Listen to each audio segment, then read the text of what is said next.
వేస్తోంది. ప్రభుత్వానికి ప్రస్తుతం ఈ నిధుల సమీకరణ పెద్ద సవాల్గా మారింది.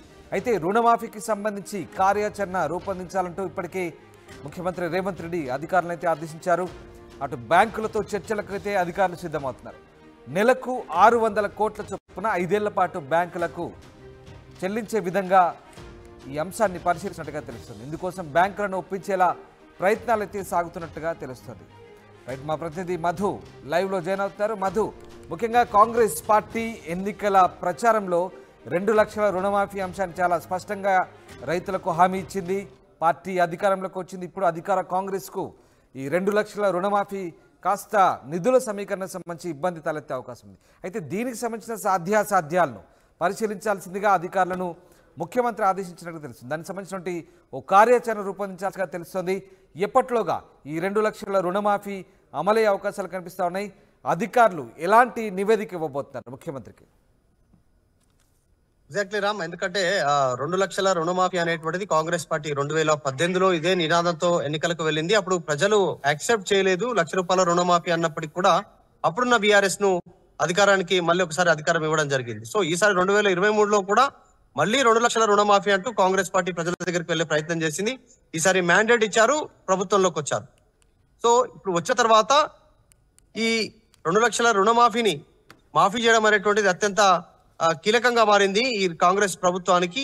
డైరెక్ట్ గా ఏఐసిసికి సంబంధించినటువంటి నాయకులు రాహుల్ గాంధీ తోటే ఈ మాట చెప్పించడం జరిగింది. అధికారంలోకి వచ్చిన వెంటనే 2 లక్షల రుణమాఫీని ఒకే దఫా కింద మాఫీ చేస్తామనేటువంటిది గత ప్రభుత్వం ఇచ్చినటువంటి ఎన్నికల హామీ ఏదైతుందో ₹1,00,000 రుణమాఫీ అనేటువంటిది, ఆ ₹1,00,000 రుణమాఫీ ఇంతవరకు కాలేదు.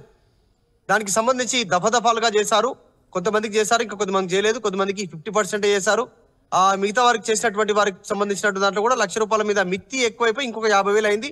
మొత్తం 1,50,000 అయింది అనేటువంటి ఆరోపణలు చేస్తారు ఇదే ప్రతిపక్ష పార్టీ. సో ఆ 1,50,000 పూర్తి స్థాయిలో దానికి సంబంధించినటువంటిది. అలాగే ఇప్పుడు కొత్తగా తీసుకున్నటువంటి లోన్లు తీసుకున్నటువంటి 2 లక్షలు, గతంలో చెల్లింపులు చేయాల్సినటువంటి వారికి మిత్తిలతో సహా బ్యాంకులకు భారీగా ప్రభుత్వం చెల్లించాల్సినటువంటి పరిస్థితి ఉంటుంది.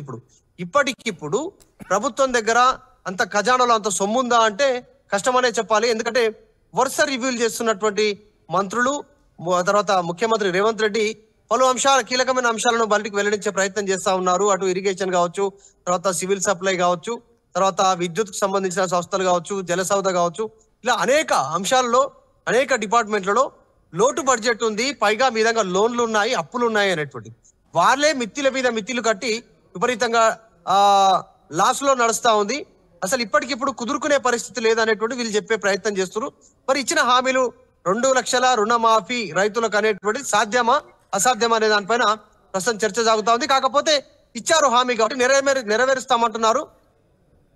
100 రోజుల్లో దీనికి సంబంధించిన పూర్తి చేస్తామంటున్నారు. మరి 100 రోజుల్లో పెద్దగా సమయం కూడా లేదు. 100 రోజులు అంటే కేవలం 3 నెలల వ్యవధి. 3 నెలల లోపల అనేక హామీలు ఇచ్చారు. ఒక్క హామీ కాదు, 6 గ్యారంటీ ఇచ్చారు. 6 గ్యారంటీలకు సంబంధించినటువంటి బడ్జెటే చాలా తడిసి మోపడేటువంటి పరిస్థితి ఉంది. రైతు బంధు విషయంలో కావచ్చు, తర్వాత 2,500 కావచ్చు, ఇలా ఉచిత ₹500 సిలిండర్ కావచ్చు, ఉచిత బస్సు రవాణా కావచ్చు, 200 విద్యుత్ కావచ్చు, వీటన్నిటికీ పక్కన పెడితే 2 లక్షల రుణమాఫీ అనేటువంటిది అత్యంత కీలకంగా మారే అవకాశం ఉంది. ఒకవేళ ఇది సక్సెస్ కాకపోతే ప్రభుత్వం అపవాదు మూట కట్టుకునే పరిస్థితి ఉంది. ఎందుకంటే కాంగ్రెస్ పార్టీలో ఉన్నటువంటి హై క్యాడర్ వరకు కూడా వాళ్ళు ఇదే అంశాన్ని చెప్పే ప్రయత్నం చేశారు. తెలంగాణ ప్రజలకు కన్వే చేశారు. 2 లక్షలు ఒకే దఫాలో రుణమాఫీ చేస్తామనేటువంటిది. ఎందుకంటే గతంలో కాంగ్రెస్ పార్టీ చేసింది, ఇప్పుడు చేస్తుంది. ఉచిత విద్యుత్ ఇస్తున్నాం, గతంలో ఉమ్మడి ఆంధ్రప్రదేశ్ ఉన్నప్పుడు కాంగ్రెస్ పార్టీ ఇచ్చింది. సో ఇప్పుడు మేమే ఇస్తామని నమ్మకం కుదిరిచ్చారు ప్రజలకి. ఇప్పుడు బ్యాంకుల పైన ఆధారపడతా ఉన్నారు. అధికారులకు ఆదేశాలు ఇచ్చారు. వెంటనే సమాయత్తం చేయాలి, ఫైల్ రెడీ చేయాలి, మార్గదర్శకాలు సిద్ధం చేయండి, నిధుల సమీకరణ ఎట్లా చేద్దాం, ఏ బ్యాంకుల నుంచి లోన్ తీసుకుందాం, ఆ బ్యాంకులకు తిరిగి ఎలా చెల్లింపులు ఉండాలి, రైతులకు ఇమ్మీడియట్ రిలీఫ్ చేయాలంటే వారి పాస్ పుస్తకాలు వారి చేతికి వెళ్ళాలంటే ఎలా అనేటువంటి దానిపైన కసరత్తు చేస్తున్నట్టుగా అయితే చాలా స్పష్టమైనటువంటి ఆదేశాలు ముఖ్యమంత్రి వారికి ఇచ్చారు. సో దానిపైనే అధికారులు కసరత్తు చేస్తా ఉన్నారు. త్వరలోనే మార్గదర్శకాలతో 2 లక్షల రుణమాఫీకి కాంగ్రెస్ పార్టీ సిద్ధమవుతుంది. 100 రోజుల లోపలనే దీనికి సంబంధించినటువంటి ముందుకు వెళ్తుంది, ఒక ప్రకటన రానుంది అనేటువంటిది ప్రభుత్వం నుంచి వస్తున్నటువంటి వివరణ. చూడాలి, ఇటు ప్రతిపక్షాల నుంచి ఆల్రెడీ విమర్శలు స్టార్ట్ అయ్యాయి.